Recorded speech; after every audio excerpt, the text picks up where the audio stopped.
Na ba natin malalaman kung sino yung responsible dito? Based on press report that it was the good Senator Imeemarcos that proposed to slash. I have noticed that you have consultative meeting with the DBM on January 29, 2024. What transpired with that meeting?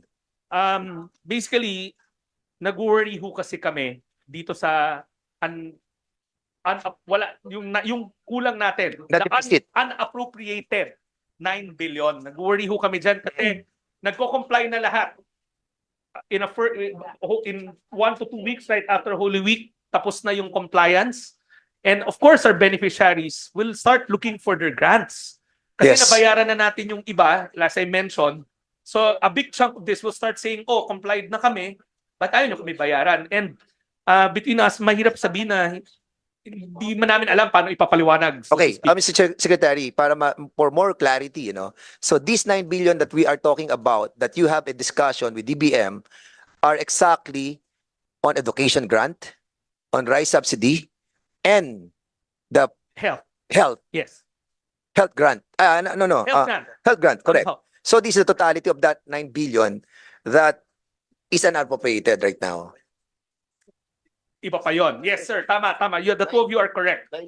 So, again, ano pong sinabi ng DBM? I am no expert in appropriations, but we were trying to contest na doon sa special provision.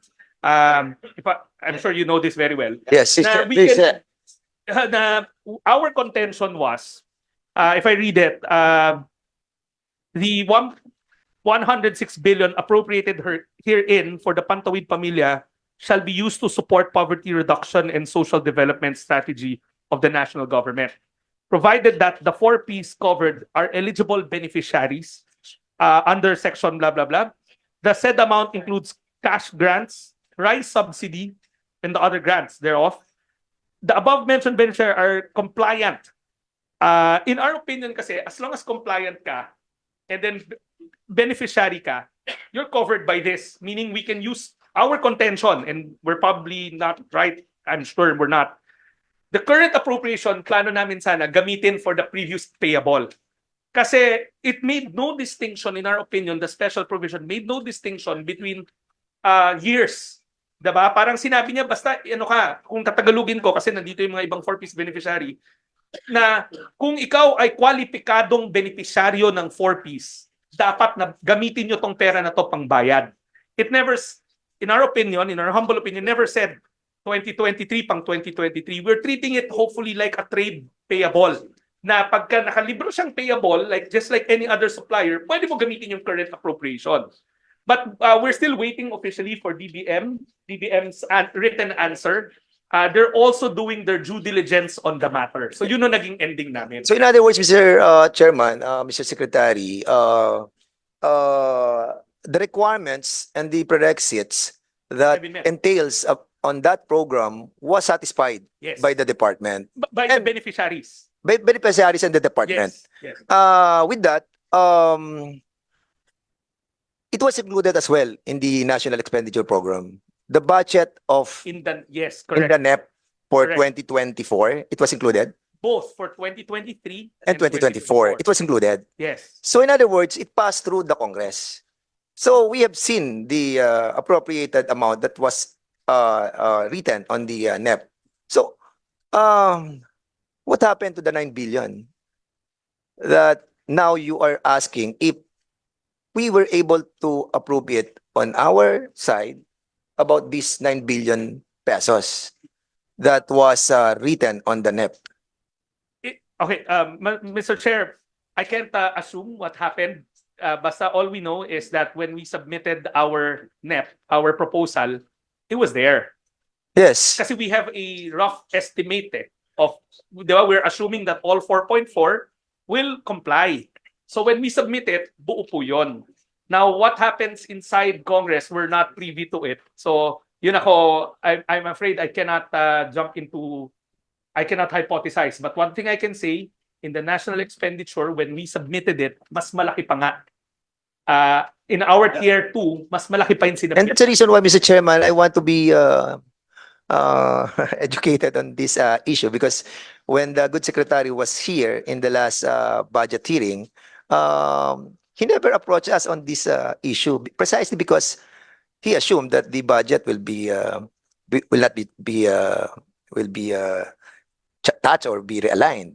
And as a matter of fact, ang pagkakasabi ng ating good secretary, mas mapalaki pa nga yung budget. So I'm wondering what happened to that budget that was slashed out of the budget of the Department of Social Welfare and Development. Mr. Chair, maybe you are privy on this. So can you kindly give us an Oh, we have to check muna kay Sec Rex. Kasi Sec Rex, yes. if you, in your presentation, I just follow your presentation. Kasi yung proposed budget nyo nga is supposedly for fiscal year 2023, 119 billion, di ba? And it was last by 4 billion. Tama? Well, ang pinasok sa NEP is Yeah. 115. Of course, your Yeah. proposed budget is 119, di ba? So it's almost Very close close to each to 4 billion.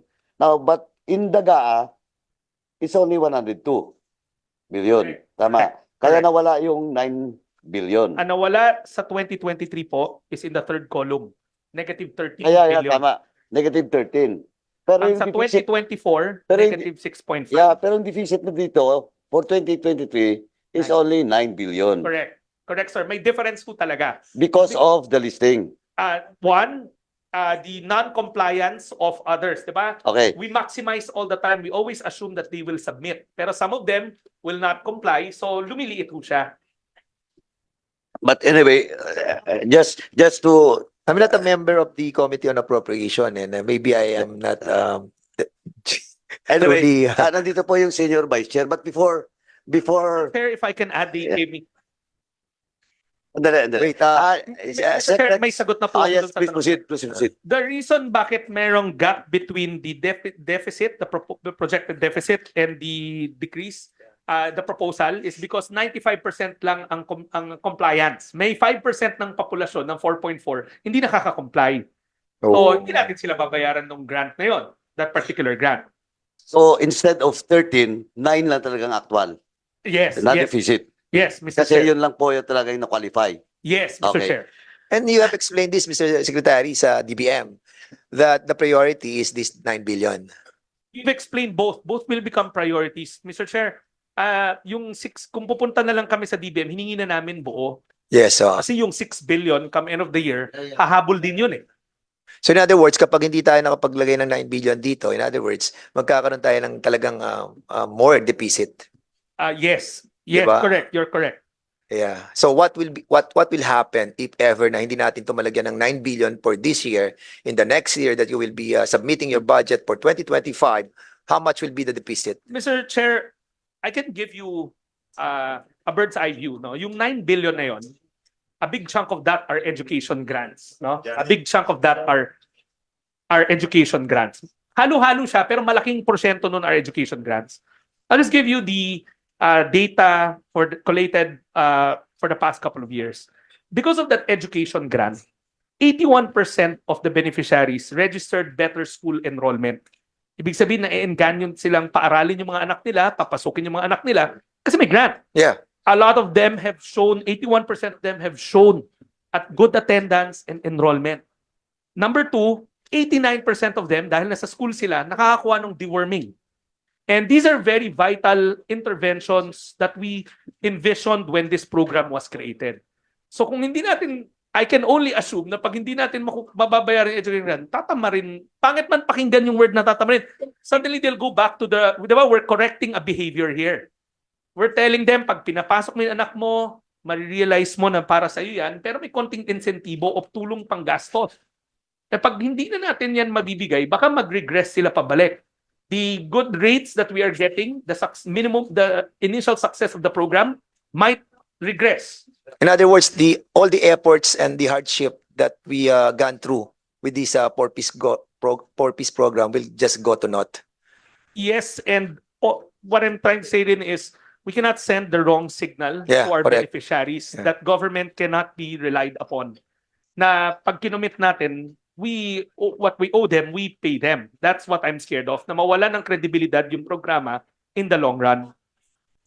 And that's the reason why, Mr. Chairman, we wanted to find out why this 9 billion or the 15.6 billion was cut out from the department. And this representation would like to find out the real answer. And being not a member of the Committee on Appropriation, I cannot really say why that budget was cut. So, can anybody Anyway, give me are you done? no, yes, I'm done. Anyway, I'm done. Sec Rex, ano lang siguro, just to reformulate the question raised by Chairman Dan, if he allows. What's the reason of both houses na inislas? Mr. Chair, with all due respect, I have ceased being a congressman last year, so wala na akong internal. I don't No, know exactly. No, kasi, Hindi ko na alam eh.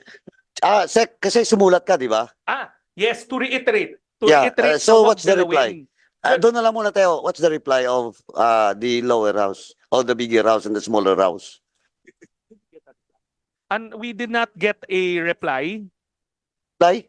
From both chambers, we did not get a reply. Oh, Senior Vice Chair ng APRO, walang Mr. reply. Chair, we don't question it. We wrote to reiterate. We didn't expect an answer. Anyway, pero, Mr. Chair, hindi pa po hindi, ako sandali, tapos. ano lang, susugan ko lang yung mga tanong mo. Pero, Stella, will you answer the query of the... Mr. Chairman, kasi wanted to be knowledgeable on this issue because it might happen again in the next budget hearing, and it worries us because marami tayong 4-piece beneficiaries doon po sa Santa Rosa at sa buong lalawigan ng Laguna, and we are trying to secure kailangan po natin ma-secure yung ating pong mahirap ng mga kababayan, and by doing so we have to find out the root of all of this problem. Kaya Mr. Chairman, I demand an answer from this committee. Maraming salamat po, Mr. Chair. Bakit this committee? Anyway, Senior Vice Chair, Stella Kimboy is recognized. Please proceed. Yes, Mr. Chair. I will share with you information from the committee report of the Senate, which shows that the amendment came from them. So the reduction of 6.5 billion was proposed by the Senate. What? That's for Chairman Dan Fernandez. Please behave well. Please wait to be recognized before you speak. Senior Vice Chair, that is for the 2024 budget. That's 6.5. Yes. No, dalawa kasi yan, yung 2023. What happens in 2023? Which is 9 billion. Well, in fact, 13 billion ngayon eh. Di ba? 13 billion. Di ba? Pero, of course, ang deficit ngayon, What I have with me are the 2024 documents. how about the 2023, the 13 billion? Ay, nakalaban. Kukunin ko. Okay, please proceed. Sige po. Yes, 2024 muna tayo. Please I proceed. can read the 2023, but what I just cited was the 2024. So that's on record that it was the Senate. It was the Senate. So the 6 points So, were, sandali. Mr. Chair? Ay, sorry, Mr. Chair. Sorry po. Dandahan. Ako muna. Anyway, Senior Vice Chair, so yung 6.5 billion was realigned. Paano yung nangyaring realignment? Saan pumunta? O nga, pero kasi Of course, there are many agencies, right? So, kailangan mong isa-isahin. pero what agency benefits I mean, the big chunk of that 6.5? well, Mr. Chair, we'll have to look at 6 other pages kasi 7 pages yung Senate report. Anyway, please check na lang parte yung 2023 din, yung records, no? Then balikan na lang natin mamaya. Yes, Chairman Dan. So yung 6.5 billion that good gentlewoman from Marikina was saying, a 6.5 billion was cut out from the DSWD fund. And saan nagpunta yung 6.5 billion? And who proposes that cut out of that budget Well, it's cutting from the DSWD department. Hindi naka-indicate which particular member. Ang naka-indicate lang sa report would be the department. But was it proposed by the lower house or was it This is the Senate. This is the Senate report. So sa Senate, Mr. Chairman, can we possibly get a copy of that because we are not privy on that issue eh. So the amendment was done at the Senate. Yun na po malinaw. The amendment was proposed by the Senate. Pero of course, may minutes sila dyan, di ba? Kaya lang, we're not Yes. aware of, and we don't have the document. If you ask about the document from the Senate, Yeah, we will be asking the good gentle lady to if ever that she's a senior member of the Committee on Appropriation. Probably she can give us a copy of that. And with that, Mr. Chairman, probably we can see the light. And with that, I submit, Mr. Chairman. thank you, Chairman. Mr. Chair, Before, Mr. Chair, sandali po. Is it related to the Yes. query? yes. May After I interject? Congressman Erwintulfo, I will recognize Congressman Jesse Abalos, then Chairman Akop. Please proceed. Mr. Chair, maybe we're asking the wrong people on this matter. Ang kailangan po siguro natin tanungin ay ang Senate, what happened, saan dinala? Simple as it is, hindi po masasagot po ng ating kalihim, no matter how we grill him, hindi rin po masasagot ng kasama po natin na Vice Chair ng Appropriation. It happened during sa BICAM, and after BICAM, that's where it got lost.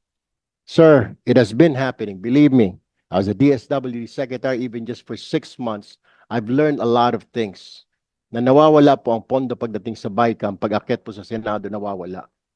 And lo and behold, napupunta na lang kung saan-saan. Not in the AGA, napupunta po kung saan-saan. Believe me. So we're asking the wrong people here. You might want to ask our counterpart. Ilan po tayo ng dispensa.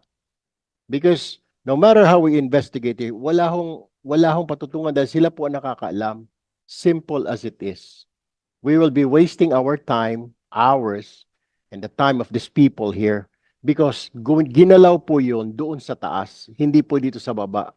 Wala po tayong kasalanan, believe me. It's always up there. For several years now, doon po nangyayari yung galawan. So we might probably call for a meeting, a BICAM ulit, what happened, saan napunta. Kasi kwento tayo ng kwento, tanong tayo ng tanong, hindi yung nasasagot ni Secretary dahil kawawa naman yung tao, hindi rin masagot ni Vice Chair. Kasi nga po wala silang alam because nandoon po sa Senate. Yun know, siguro, Mr. Chair, that's it. Thank you, Rep. Erwintulfo, for that manifestation. Your manifestation is duly noted. Well, anyway, this is just a briefing, and we cannot extract information from anybody from the resource speaker. I know that, But Mr. Chair, but unless- what I'm saying, sir, is that we will be wasting our time asking and doing this inquiry if we cannot ask the Senate. Otherwise, we'll not be able to find a solution, Mr. Chair. We'll just keep on going around and around and around. Then we will be wasting the time of everybody, Mr. Chair. Anyway, the manifestation of Congressman Tulfo is duly noted. As I've said, after Congressman Tulfo, I will recognize Congresswoman Gise Abalos. Then, Congressman Castro, please proceed. Thank you. Maraming salamat po, Mr. Chair, Madam Chair. To answer the query of our esteemed colleague, Honorable Fernandez, and to further add to the points raised by Congressman Tulfo, I would like to add to the minutes or the records of this committee a press statement from the Senate. Maybe this would address yung tanong po natin regarding the 2023 budget cut. As presented by our DSWD, meron na tayong 9.05 billion deficit noong 2023. Ngayon, kung titingnan po natin ang nakasulat dito sa isang press statement sa Senado, nakalagay po dyan, recommend ang pagtapyas ng 8 billion dahil nga daw mababa yung utilization rate and ini-align ito sa mga ibang programa which are Kalay Seeds, AIX, tsaka sa mga quick response natin sa mga calamity. So sa madaling salita po, yun po ang nakalagay sa press statement. ni Senator Marcos po kasi siya po yung naging sponsor ng budget ng DSWD. Mr. Chairman, siya ba ang chairperson ng pagdagdidefend ng budget ng DSWD sa budget? Noong taon na yun, if I remember correctly, siya po, Mr. Chair. Mr. Chair, then sandali. may I interject? May we ask the secretary then, Mr. Chair. That's what they're saying, sir. Sandali po. Please wait to be recognized. Please speaking. You're talking about the 9 billion. Yes, I'm talking about 2023, the 9 2023, billion the 9 deficit billion. and the 8 Okay. billion budget cut for that year. So tingin ko po, Mr. Chair, kung hindi sana natapyasan ng 8 billion ang budget ng taong yon, yung deficit ng DSWD, sana 1 billion na lang. Ngayong dahil natapyasan, umabot po ng 9B. So yun lang naman po, Mr. Chair. Yun yung nakalagay po sa press statement. Thank you, Congressman Abalos. Reptol po.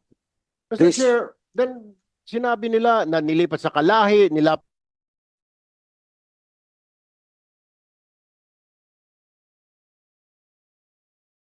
that will solve the problem. That will solve the question. Eh kung wala naman natanggap yung pobre, kawawa naman yung DSWD, di po ba?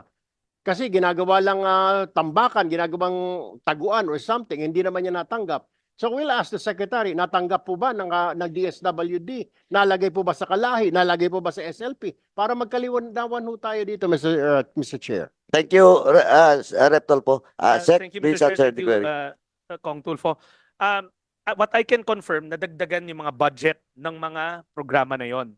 But I don't have the data now kung magsusuma total siya doon sa amount na yon at kung doon nang galing. I can, the good congresswoman is here, hindi ako pwede mag-assume na doon nang galing yon. It could be nadagdagan yung mga programa na yon, totoo yon.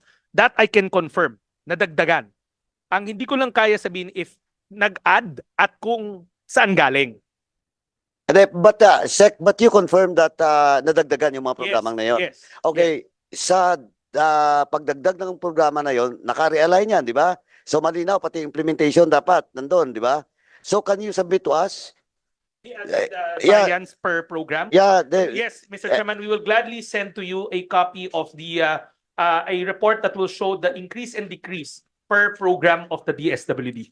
and I'm just interested in the additional fund for Yes. particular program. Yes, Mr. Chair, we Pati will yung do so. kung saan in-implement. Kung saan Saan galing at saka saan in-implement. unfortunately, hindi ko kaya Yung sabihin saan galing. galing. Okay, pero kung saan in-implement, We can send you Okay, also please, a copy of that, please Mr. Chairman. submit to this committee. Thank you. We will, Mr. Chairman. Congressman Marcoleta. Please proceed. Mr. Secretary, tumaba po kayo. Low carb.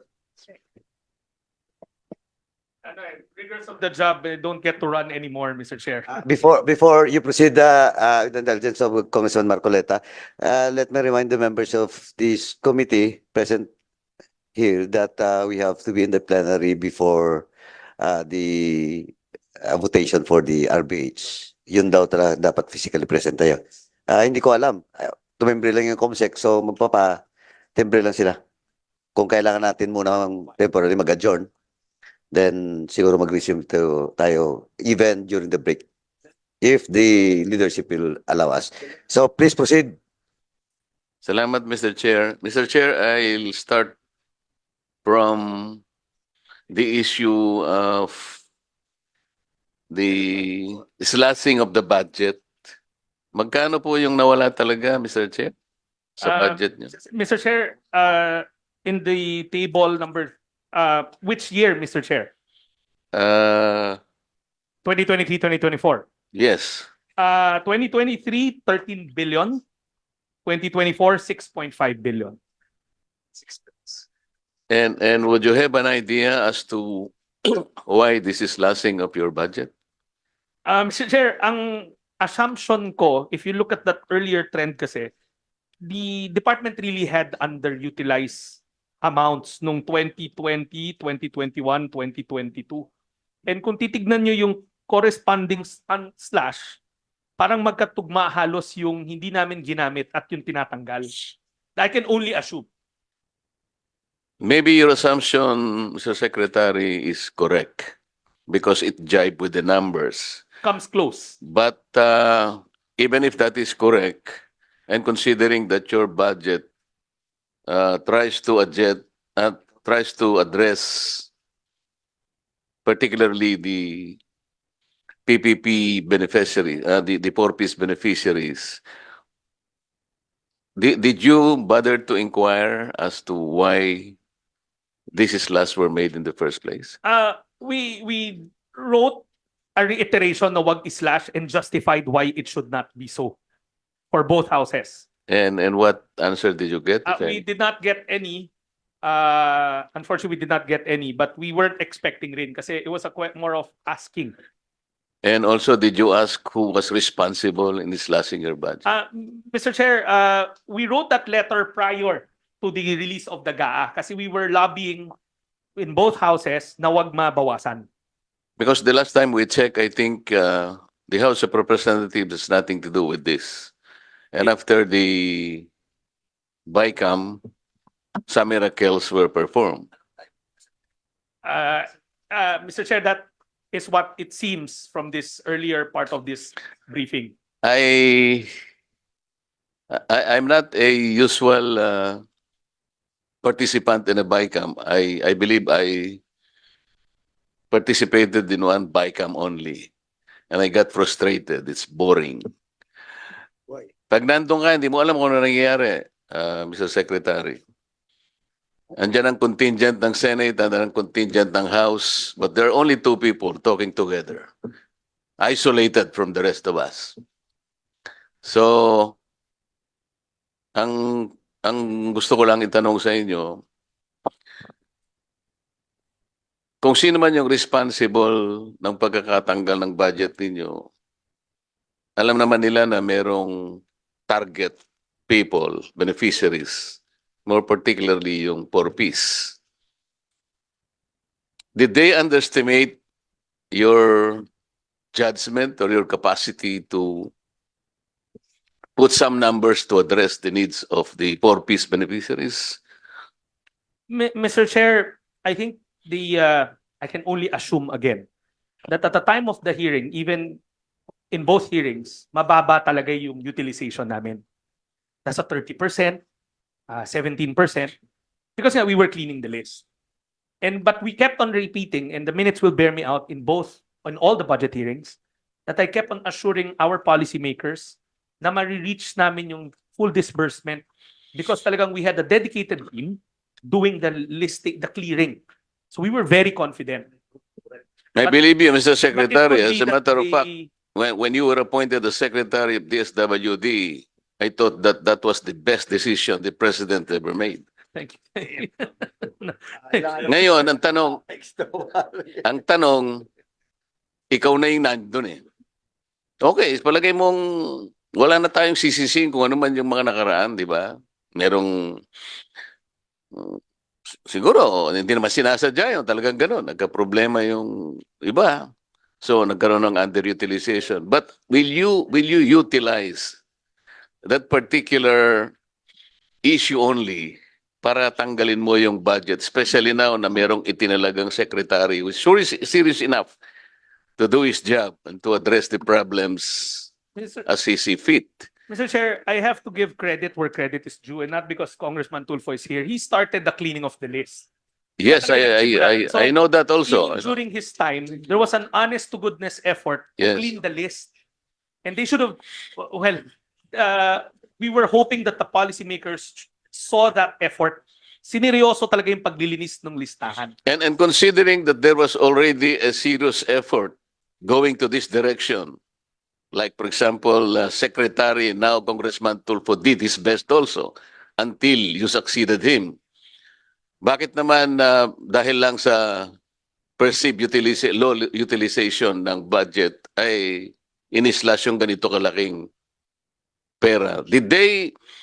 Kaya ako tinatanong, are they questioning the integrity of the numbers? Kasi buhay itong mga ito eh. Palagay na natin talaga merong underutilization. But are they supposed to correct a mistake by another mistake, Mr. Secretary? Well, sana hindi ho. Because like we said, we gave the assurance And during budget season, babalik ko ulit ako dito eh.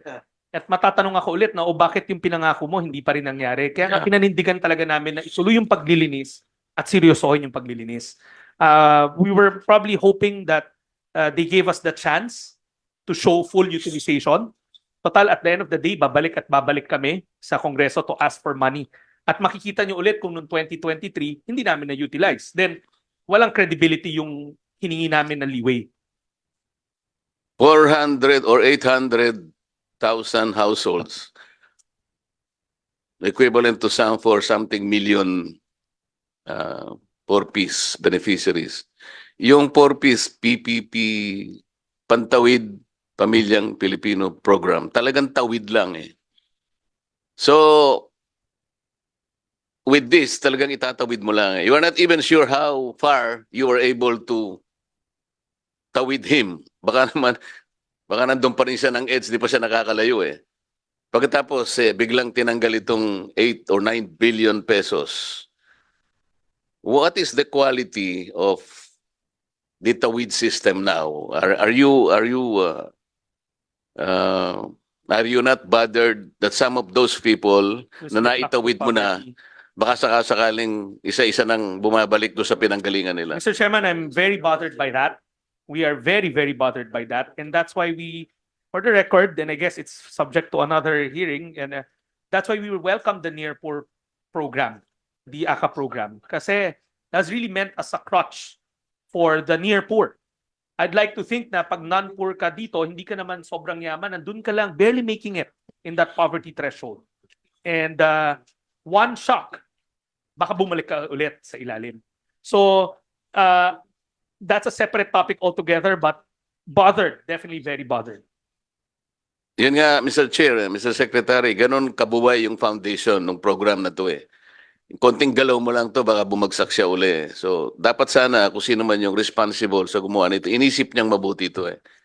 These are 4 million Filipinos who are supposed to be underprivileged na kung kinakailangan, suportahan talaga. Ngayon, maring sinasadya niya, maring hindi. Mr. Chair, paano ba natin malalaman kung sino yung responsible dito? Anyway, that query was directed a while ago to Sec Rex Gatchalian, but of course he cannot answer it because he's not part of the BICAM. But of course, Congressman Abalos manifested based on press report that it was the good Senator Imeemarcos that proposed to slash the budget for 8 billion. And it is on record now in this committee through the manifestation made by Congressman Abalos. No, but in fairness to Senator Imeemarcos, Mr. Chair, we cannot make any judgment based on press reports. No? Siguro ang pwede natin gawin, let's make an official inquiry. Paano nangyari yan? Because the good secretary might know that my party list is SAGIP. SAGIP is social amelioration and genuine intervention on poverty. Because the sector of this representation is the urban poor. Malaki ang stake ko naman dito sapagkat sector ito eh na aking ginagalawan dito. For the longest time I've been representing this. Bakit naman nagkaganon? There should be a reason. Malaking ito eh. Malaking problema to, Mr. Chair. Hindi naman basta naisip niya lang, napanaginipan niya, biglang tatanggalin dito. Simply because there was underutilization here and there. Siguro kung pinag-uusapan natin dito are projects, DPW, wala namang buhay na pinag-uusapan dun eh. Unless hospital ang pinag-uusapan sa ibang. Pero ito kasi, pangsalag eh, sa mga taong, itatawid mo lang eh. Dapat palakasin mo talaga yung, kumbaga dapat may mga riprap ka dito para hindi sila bumagsak. Tapos, inalisan mo kaagad ng ganito karami. This is a very serious issue, Mr. Chair. Sana, we should have a formal inquiry. Sino yung responsible from here? Nasaan na pagkatapos ng mag-BICAM na wala bigla? Let us do everything possible. Not only probably to identify who is or are responsible, but maybe better, yung maibalik sana natin ito. I hope it is not too late, Mr. Secretary. Mr. Chair, we appreciate the effort of this chamber to help us cope with this deficit. And we will cooperate with whatever data will be asked from us, as earlier said.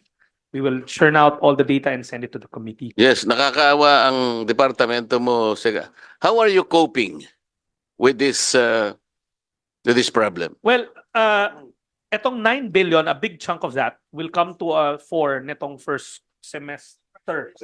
First semester kasi nag-submit na ng compliance eh. So, one, we are now expecting a barrage of grievances.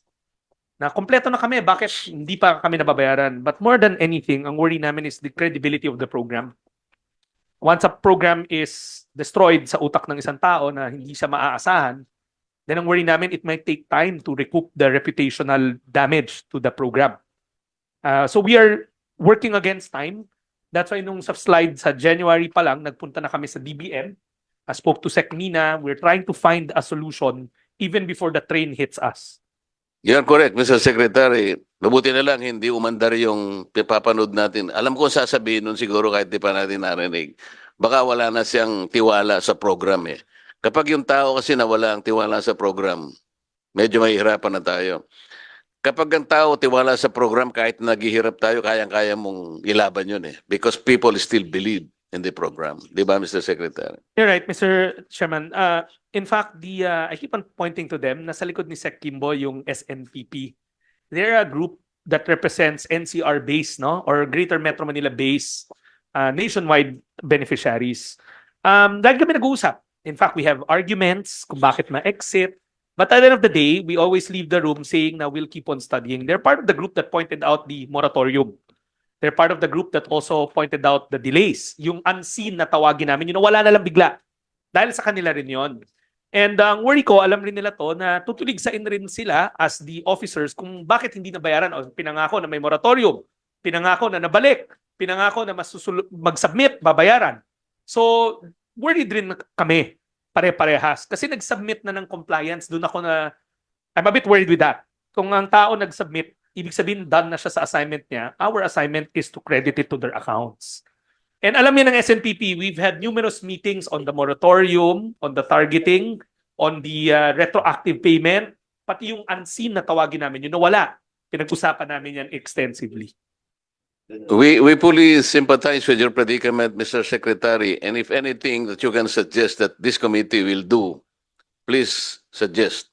We will, Mr. Chairman. We'll collate ways forward also that maybe the committee can consider as a means to move forward.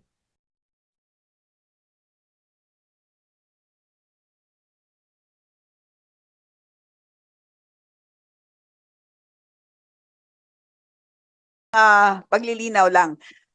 So, as a result of this cut, this budget cut, Sec, linawin niyo lang sa amin once and for all. Ano ba yung effect, di ba? So, meron pang natanggal sa listahan, ilan ba yan?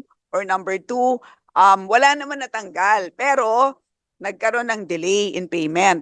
Kung meron man, ilan ba yan ang nagkaroon ng delay in payment at ilang buwan ang delay in payment? So para lang maging maliwanag, kasi parang ang dami kasing words na nababanggit, kasi baka mamaya ang naiisip ng mga tao na as a result of the cut, yung dating nakalista, hindi na nakalista ngayon, which I don't think is the case. But anyway, yun na lang po, para lang maging maliwanag po yung flow of discussion po. Mr. Chair, it's a very good question. Yung mga hindi kasama sa problematic accounts, yung hindi na-delist nung una, tuloy-tuloy hong tumatanggap yon. Sa katunayan, natanggap na nila yung P5, yung P6 on schedule na matanggap nila. Ang nagiging affected accounts here are yung original na na-delist na binalik natin, yung mga unseen na hinahanap natin, yung bigla na lang nawala. Yung retroactive na pinangako natin sa kanila ang naapektuhan. Bagamat portion nun nabayaran na nung Disyembre, dahil nga meron pa rin mga unpaid na 9 billion, yan yung maapektuhan. Mr. Chair, we will gladly enter into the committee records the actual breakdown of the 9 billion. But in top line na data, 839,000 of varying types of grants. My health grant, my rice, my education. We'll gladly submit this. I have it with me.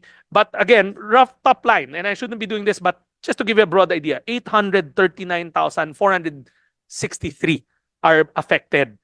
Will be affected kasi kakasubmit lang yan na sa amin na sabi ko nga first semester mababayaran na dapat retroactively as we all agreed during our plenary hearing here. So yan yung maapektuhan.